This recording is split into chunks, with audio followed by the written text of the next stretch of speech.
Hey everybody, welcome back to Landshark Garage. This episode, we're going to do some work on this 1949 Chevy pickup. Here we go.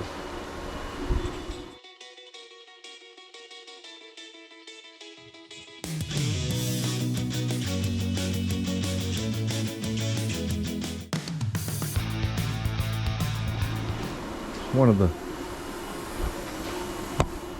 perks of the company I work for is sometimes if there's a rack available, I can use it. And we need to address this starter flywheel problem that we're having with the 49, so we're going to tackle it right here. But first, let's take a walk around and look underneath this. And we've never done a video on this truck. We built this before we started YouTubing. All right, so I just changed the oil on the old girl. Mrs. Landshark and I, built this 1949 several years ago. I'm betting she'll be able to put the date in when we built it. I can't even remember.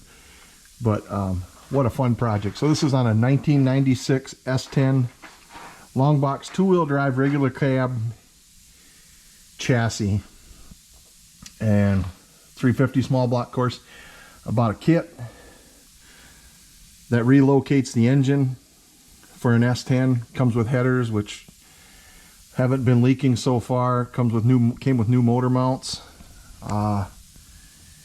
and yeah, it was a cool deal. One of the hardest things to get was this hose right here to make it fit.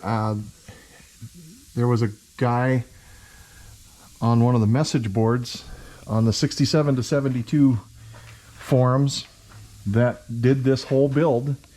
He does a lot of them, and I just followed along with what he had and went from there, having never done anything like this. I mean, I've built race cars and stuff like that, but never did anything like this, so it was interesting. Front bumper's boogered on there. You take and cut the frame horns off right in front of the steering box. Don't look at my welds, but anyway, you cut the frame horns off on the S10. Everything else is just stock S10. I don't have any drop spindles or anything on it. All the lowering was done with the mount to the body, so it's still got normal ride height, but it's really low up front here. You can tell by the way the fender gets a little scratched up on the bottom, makes a little noise once in a while. Tranny coolers up front here. I've kicked around the idea of putting in another electric fan on the front, just because the only fan you have is the electric fan. So if one fails, you have another one. Got power steering, all that good stuff. We went through, replaced all the tie rods and stuff on the front end, shocks. Right now, we're having starting issues, and that's what we're going to address here. Hopefully I don't have to replace the flywheel, but it sure was nice to be able to put it up on this alignment rack and get underneath it, since I don't have room for a hoist in my own shop, and I really don't have to use one a lot. But all right, getting back on the chassis here, this is a tubular transmission kit that I got from Speedway Motors, and the mounts over here actually worked, but I had to do a little modifying on this side. If you look back in here, so that's the one body mount. Let me see if I can get it from this side. Can you see it from that side, maybe? I don't know. So it's a piece of 4x4. Oh, that magnet works so good on there. Sure, I'm glad that I found that kind of mount.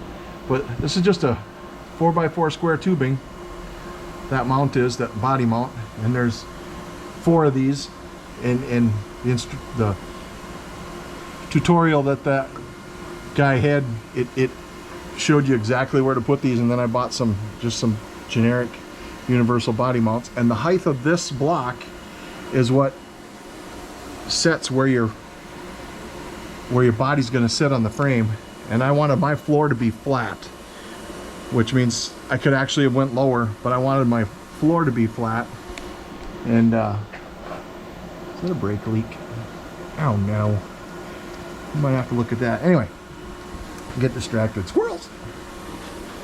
So we built these mounts, put them where they were supposed to be, located the cab And then everything else we built off of that.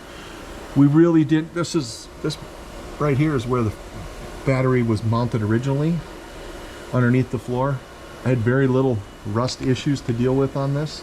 My fuel tank is still behind the seat, so that's the feed for that fuel tank, and it just goes to this little electric pump on the frame, because they say it's impossible to mount a mechanical pump right where it's at, and I think it is, but I've seen some billet pumps, and you know, mechanical pumps never fail, but electric pump, our first trip with this, our electric pump failed and left us sitting 100 miles from home without another pump. So I do carry an extra pump like that, and with a quick release, if you look at it up there, so that it'd be easy to change along the road. The hardest thing with this thing is it sits low enough that I can't get my fat butt underneath it. So I got some cheap thrush, the old Thrushes mufflers. Can we get you a shot of this exhaust? I'm telling you, it's straight. The only bend in the exhaust is this one right here. Otherwise, it's straight off the headers, straight back to the mufflers and into the dumps. Stock drive shaft. We don't answer the phone on Sundays. Stock drive shaft, turbo 350 transmission, short tail shaft. Stock drive shaft. No, it isn't. I got this from Southwest Speed, this drive shaft. Just took the measurements from where the U-joint mates up to the U-joint, and they sent me one. I think at that time it was like 279 bucks. Really cheap for what you got. I mean, for getting a brand new drive shaft. The bed mounts on the original.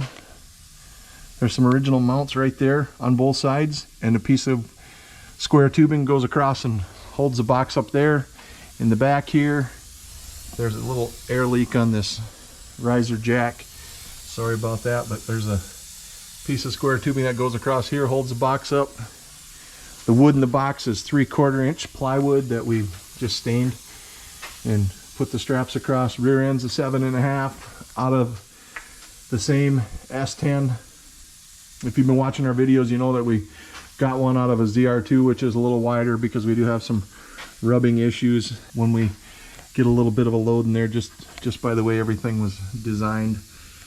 And that ZR2 is a little wider rear end, so that would push that out. It's got spacers on it now. I'm not a big spacer fan, but there's not much else a guy could do to make the wheels look semi-okay. These aluminum wheels are going to be off of there this week, or before we go back to the 50s. We're going to change back to the red ones because they just fit this truck more. So 3-inch lowering block. I believe these are the stock springs. I believe they are. We put this roll pan in here. I think I got that from LMC or something like that. I did just do an oil change while I was waiting for the other guy that was in the shop to get done, so he didn't have to listen to me yammer on. I need to change the fluid in the rear end. It's kind of gross and milky, but I think we'll be okay. The time crunch to get going to back to the 50s, I don't think is going to let me put that rear end in before we take off, because I don't want to get it in there and then have some type of issue like the disc brake side of it, or you know, the disc brakes versus the master cylinder that I have and whatnot. So we're going to change the fluid in this guy and make one more run. So yeah, that's basically it. All my fuel lines run down one side, all new brake lines to the back. Speedometer cable that doesn't work, but it sure looks nice sitting there. Anyhow, the biggest issue we've had with this forever is the starter, and it growls and whines, and I'm hoping that I don't have to change the flex plate on it. It doesn't look bad after I looked at it, but if you look at that starter, I think the problem might lie there. This is like a cheap internet starter, and it looks like the teeth just wore themselves out. The inside of the flywheel Got a little bevel to it, but not bad. So I'm going to try just to replace the starter and see if we can make that work for us. Otherwise, I have to take my transmission tunnel off to slide the transmission back the couple inches to replace this, which isn't a big deal. I will do that eventually. If you follow our channel, you know that we've got a motor that we got to put together that's going to go in here anyway, so I don't want to put a lot of extra crap into it. If we're just going to be, I can put that flex plate on the new motor and go from there. So we're going to get this starter out, put a new one in. This one's actually a replacement starter for a Vortec engine that I had laying around. It should work perfect. It's got the offset mount. This one's got the straight mount that you can do either. Flex plate setting on 153 or 168 tooth, so I got it set at the 153.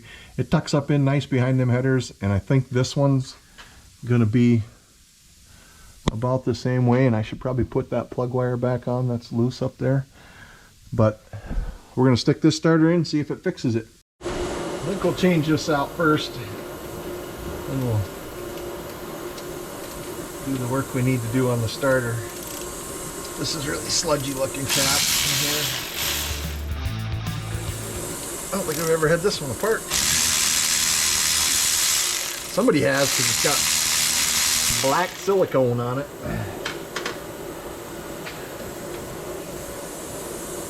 Now, if I remember from the Camaro, I'm not going to take all the bolts out this time.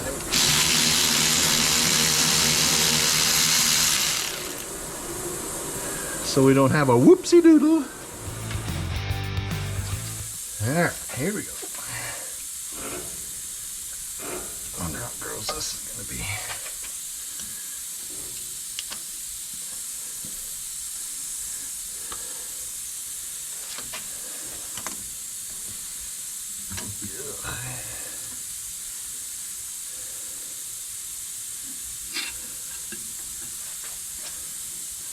Didn't appear to be a lot in there.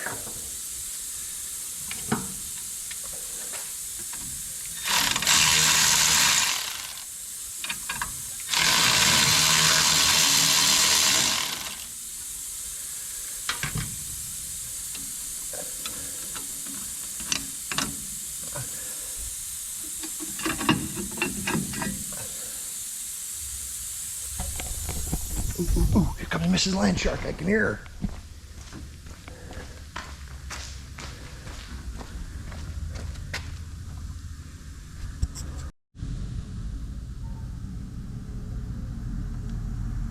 Noise.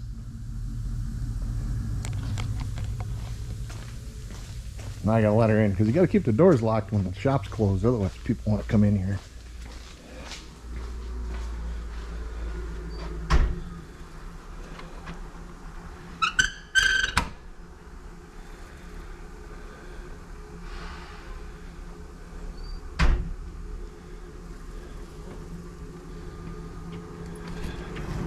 Birds pooped on your truck. That's so dirty. So everything looked a-okay in here. We're going to put a new gasket on it, put some new fluid in it, and change the starter.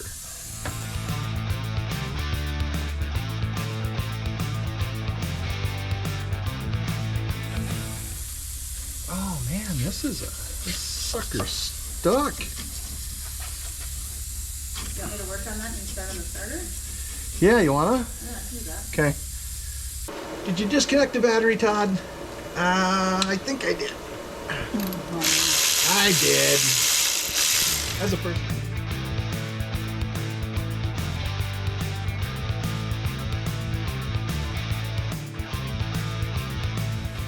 Who wired this truck? Oh yeah, we did. So many wires off the starter. It's crazy.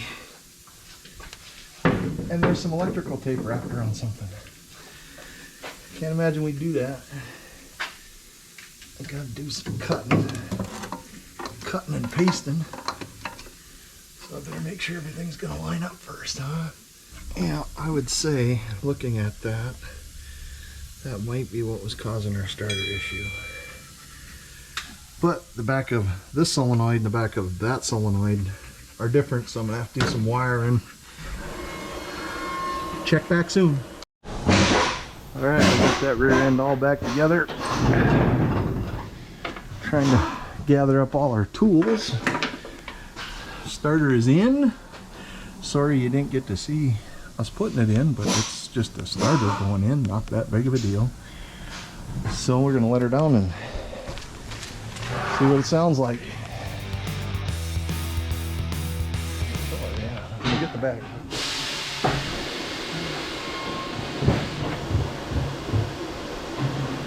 Let's deal with that fireball first. It's always good when the starter doesn't take off. Wires are on right? Huh? Wires are on I right? think it. We'll see, but.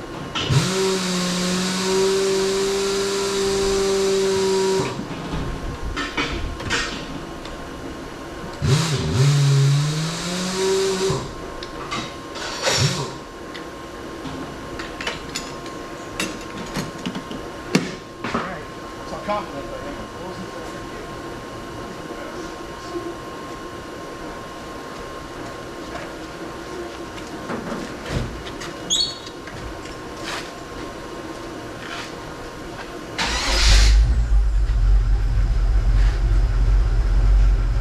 How many years that thing has been making that clanging noise and we haven't dealt with it, and now it just starts right up.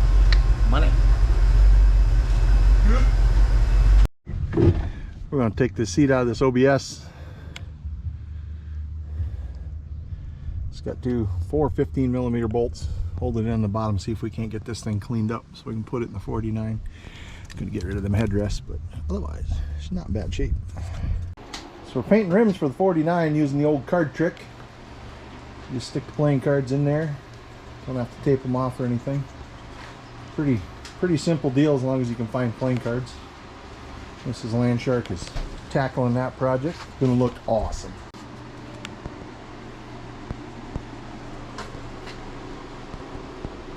'91 Chevrolet Suburban Victory Red. Then they're gonna look nice. Clear coat's going on now. They started cleaning the seat from that OBS Chevy and forgot to tape it, but my, you ought to see the fun stuff coming out of it. It's a little noisy, sorry.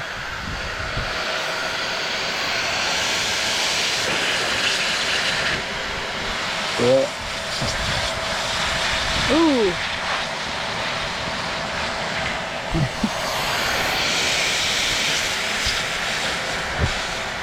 The harder you push it into the seat, look at that. If I can't move it. Oh, this one's better. Let's do this one over here. This is where the dirty guy sat.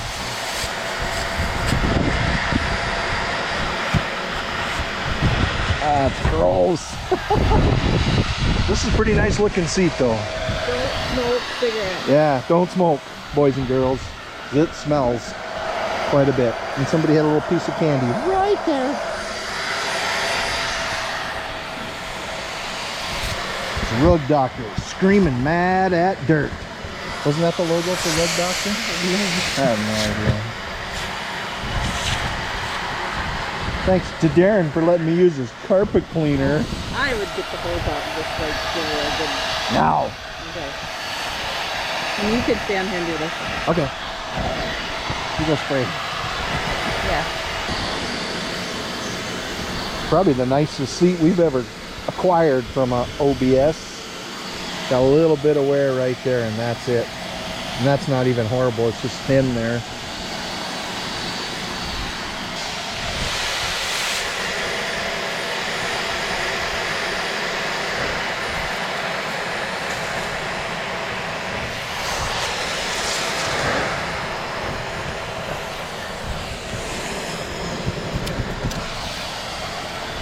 Anyway, we'll keep cleaning that.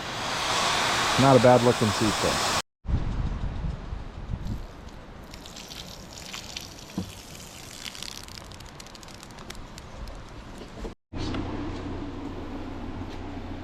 All right, we're winding down on these projects. Got this seat all pretty that we're gonna put a seat cover on. We got to get this thing out of here. Maybe tonight when we're not on camera. How's that sound? It's gonna be a secret. We're just not gonna show you how we do it. Actually, we're just going to put a battery in, turn the key, and back it out, so we can get some other stuff in here, because these have got to go on the 49. Plus there's some little things we got to do. We got to put that seat in the 49. The John Deere needs blades, and yeah, we need a garage, so that's what we're going to do. Hey, thanks for watching. We appreciate it. Never forget, drive all your shit if you got time, because there's a lot of stuff to do. Jake is just absolutely done with it.